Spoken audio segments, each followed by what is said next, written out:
Hello 各位觀眾大家好，今日咧我馬車就同阿嘉樂同埋阿玉龍啦，咁啊嚟到呢間叫做傾記麵食，位於太子嘅，咁就食呢度即係呢度好馳名嘅牛腩麵啦，果皮炆牛腩麵啦，同埋呢個陳皮炆魚腩麵啦，少啲腐乳通菜，咁就幫我揸住，好影咗。咁就其實咧，今日係我自己即係冇讀書2年啦，就再重返校園。今日去咗一間喺即係讀夜校啦，喺附近就讀中午，就同阿嘉樂陪我。嘉樂其實已經讀完啦，咁佢今日陪我讀啦。咁即係接觸翻今日讀英文課，接觸翻入面嘅內容啦。發覺其實唔係想象中咁難，因為我本身原來真係發覺自己中意讀書嘅，裏面嗰個老師都講解得好好，令到我好有興趣繼續上堂。我好希望喺1年之後我能夠真係可以攞到個中五學歷，然之後再考埋中6，即係完成呢個我覺得每個人都應該必經嘅呢個中學階段啦。咁就希望第時大家支持我啦，即係我考完即係讀完中五之後，我可能唔會做保險啊，或者做珠寶啊，咁希望你哋去幫襯我啦，到時咁就10個月之後我就會成為一個中五生，好開心，咁就係咯，即係嘉樂。可能阿馬車可能會做導遊、做珠寶藝人又好咧，即係多啲幫襯佢做生意。咁其實其實識咗馬車都好好，同阿玉龍，即係兩個都兩塊寶嚟嘅，覺得係。好，應住我。係啦，天水圍韋小寶。多謝。玉龍有冇嘢講？你講下你讀書嗰啲感受咯，我覺得阿馬車咧，依家讀翻書咧，我就覺得好開心嘅，即係證明佢份人上進啦。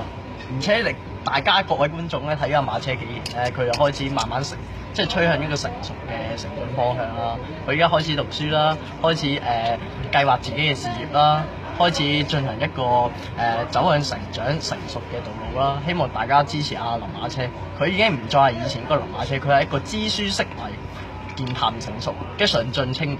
哇！真係讚到真係係啦。我認識咗另外咧，講下啫。係啊，另外其實馬車讀書咧，亦都係要多得呢個益友啊。係啊，佢介紹我哋，因為係佢介紹阿馬車去讀書嘅。係啊，即係有呢個途徑去再重拾呢個書包啊，去。我覺得阿馬車嘅地位果然係地位超凡、超然嘅啦。自從識咗馬車，我覺得我人生即係個啟發多咗好多。知識喺一個睇書嘅歷史書嗰啲，識嘅玉龍嘅豐富知識好多，我覺得佢今日就教呢個英文科啦，呢個英文嘅閱讀理解啦，咁就有講紅十字會啊、劉德華等等，咁我都即係做啲筆記啊，咁俾大家睇下先。呢度有啲做咗好多嗰啲生字，其實好多都唔識，咁啊講翻啦，即係好多字，但係我覺得其實英文字咧，好似個老師話齋。就好似兩個係有時兩個字砌埋㗎，好微妙。咁就同埋係咯，呢排睇緊呢個《鹿鼎記》，介紹俾大家睇下啦。即係我已經睇到第3集，我真係不能自拔。對於金庸嘅小説咧，裏面嘅文采同埋入面嗰個描述嘅人性啦，同埋當中嗰個故事係非常之精彩，環環相扣，簡直係非常之緊密。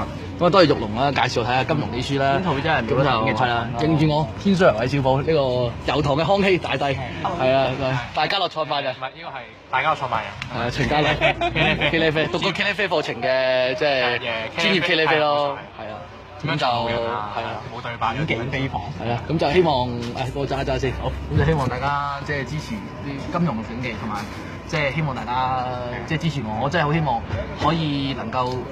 即係考好一個好嘅學歷，例如出到嚟社會咧，就算即係真係唔好彩我演藝嘅事業啦，唔能夠更上層樓，即係做翻個普通人，咁我第時都可以憑我中5或者中6嘅學歷去做一個文員啊，或者即係保險從業員，或者做個導遊啦，即係起碼可以發展機會多好多，社會有用嘅人，係為社會貢獻咗嘅有動力嘅人。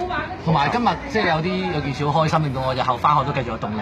不過呢樣嘢就留喺我嘅心底咯，就有時有啲嘢就不能説的秘密啊，就係咯，我哋食嘢先，凍啦，新年快樂，祝各位身體健康，一帆風順，各位身體健康。係，我應承你哋每一位觀眾，嚟緊3年我會好努力喺我嘅學業同埋我嘅事業上。正所謂大丈夫一言既出，咩馬都難追啊嘛，係咪先？韋小寶嘅金句。馬難追。多謝，拜拜，拜拜，好正啊！